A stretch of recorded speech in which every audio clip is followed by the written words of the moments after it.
vol Algérie-France, les annonces d'un conseiller à présidence. Depuis l'ouverture partielle des frontières aériennes le 1er juin dernier, la communauté algérienne à l'étranger cherche sans cesse des billets et des vols pour gagner le pays après 15 mois de fermeture.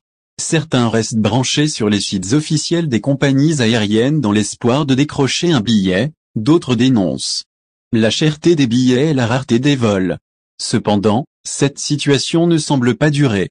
En effet, selon le conseiller du président de la République chargé du mouvement associatif et de la communauté nationale à l'étranger, Nazi Berandane, Air Algérie s'apprêterait à augmenter le nombre de vols internationaux. Une bonne nouvelle pour la diaspora qui attend depuis le 1er juin dernier de rejoindre le pays. L'annonce a été faite lors d'une rencontre organisée par le consul général d'Algérie à Marseille, sud de la France. Durant conférence, le conseiller de Tebboune a échangé avec les représentants de la diaspora algérienne en France, dont le député de la zone de sud de la France, Tawfik Kedim.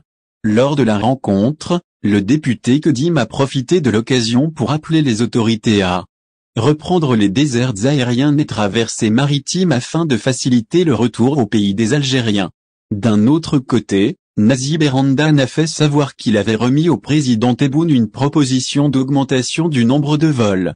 Toutefois, cette dernière dépend de la situation sanitaire.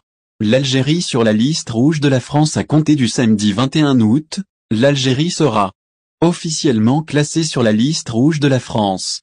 Une décision qui a été annoncée hier, jeudi 19 août, et qui va compliquer encore plus les démarches aux Algériens qui veulent rejoindre l'Hexagone. En effet, les voyageurs doivent présenter un motif impérieux ainsi qu'un test PCR ou antigénique négatif de moins de 48 heures à l'embarquement, en Algérie. Une fois arrivés en France, ils seront obligés de refaire un test antigénique et de se confiner pendant 10 jours. Ces conditions draconiennes concernent les Algériens non vaccinés et ceux vaccinés avec un vaccin non reconnu en France.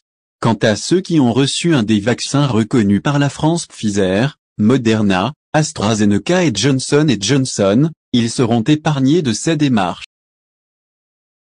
Merci de vous abonner à la chaîne et n'oubliez pas d'aimer la vidéo et cliquer sur la cloche pour recevoir toutes les nouvelles.